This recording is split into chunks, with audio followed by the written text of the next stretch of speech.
আসসালামু আলাইকুম গাইস, আমি এখন কোটাকাটির থেকে শেষ করলাম কোটাকাটি। আমি বাজার থেকে কি কি আনলাম আপনাদের কাছে শেয়ার করি। বেগুন, পটল আলু ভাজি করব, আলু দিয়ে বেগুন দিয়ে ইলিশ মাছ রান্না করব।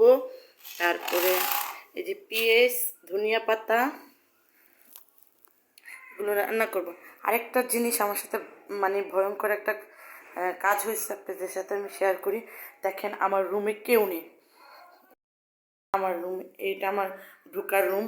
এই যে আমার মেন গেট, কেউ নেই। আমার মেন গেট, এই যে আমি কোটাকাটি করতেছিলাম। কিচেন রুম, এই যে কিচেন রুম।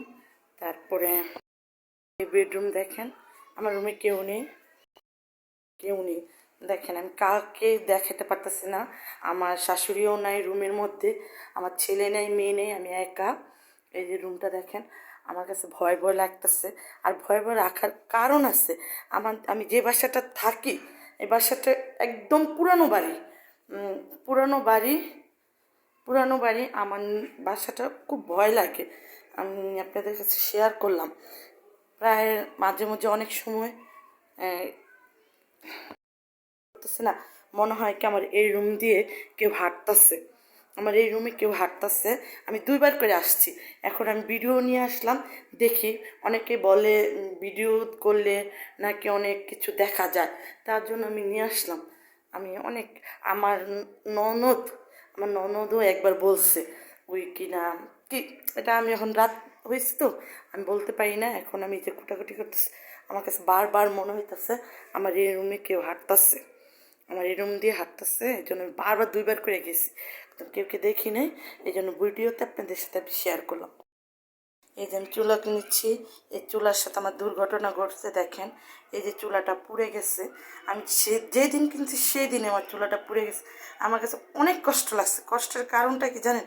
একটা মেয়ে জিনিস শখ করে কিনে, সেই জিনিসটার ভিতরে যদি কিছু হয়, তার কাছে কেমন লাগে সেটা আপনারাই ভালো করে যাবেন। যে মানে একটা মেয়ে হয়ে আরেকটা মেয়ের দুঃখটা বুঝতে পারেন। অনেক কষ্টে আমি টাকা জমায়া এই চুলাটা কিনছি। আমার হাজব্যান্ডকে বলি, উনি বলে পরে কিনা দিন, পরে দিয়ে আমি টাকা জমাই আমি এই চুলাটা কিনে নিয়ে আসছি। তো বলে না আমার কষ্টটা কেমন লাগছে এই চুলাটা যখন পুড়ে গেছে। এই যে এখন ভাজি বসাবো।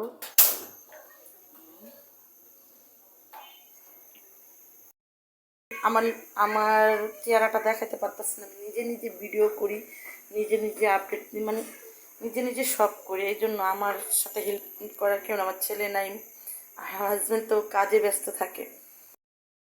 ভাজির জন্য পেঁয়াজ লবণ আদা বাটা দিলাম। তারপরে ভাজি দেবো পেস্ট একটু লাল।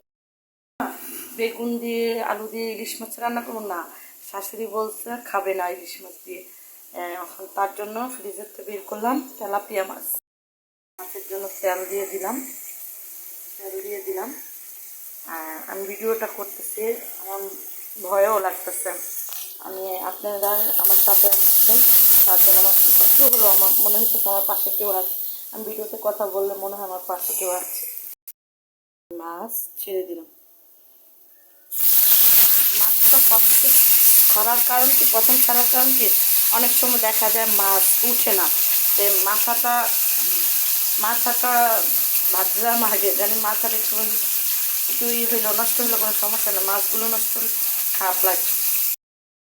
ছেড়ে দিলাম সবজিগুলো।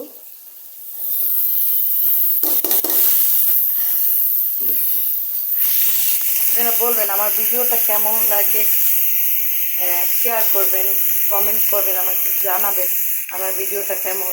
ভালো লাগলে ভালো, খারাপ লাগলেও আমাকে বলবেন। আর আমি তো বললাম আমাকে একটু শেখানোর জন্য, আমি তো নতুন, আমি একটু ভুল হইতেই পারে আমার। আর আমার ভুলের জন্য আমি ক্ষমা চাই আপনাদের কাছে। আপনি আমার একটু শেয়ার করবেন। কারণ কি, মাথাটা একটা সুন্দর মতন উঠে গেছে আমার মাছটা। আপনি চিন্তা মাছ খাতে পারবো, মাছ কোনো ভেঙেও যাবে না, না মানে চামড়াটাও উঠবে না।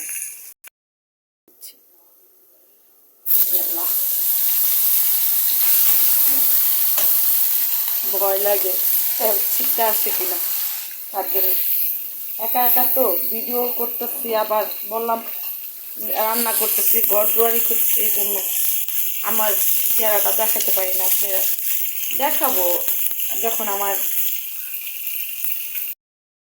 আমার শাশুড়ি চলে আসছে।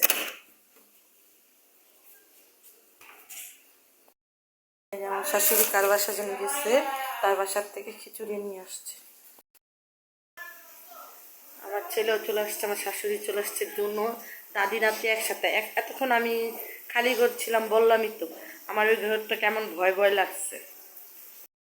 এই আমার তরকারি বসাবো, এই যে তরকারি।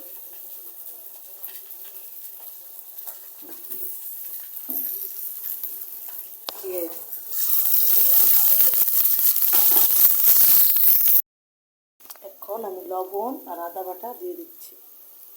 লবণ দিলাম, বেশি হয়ে যাবে মনে হয়। এই আদা বাটা,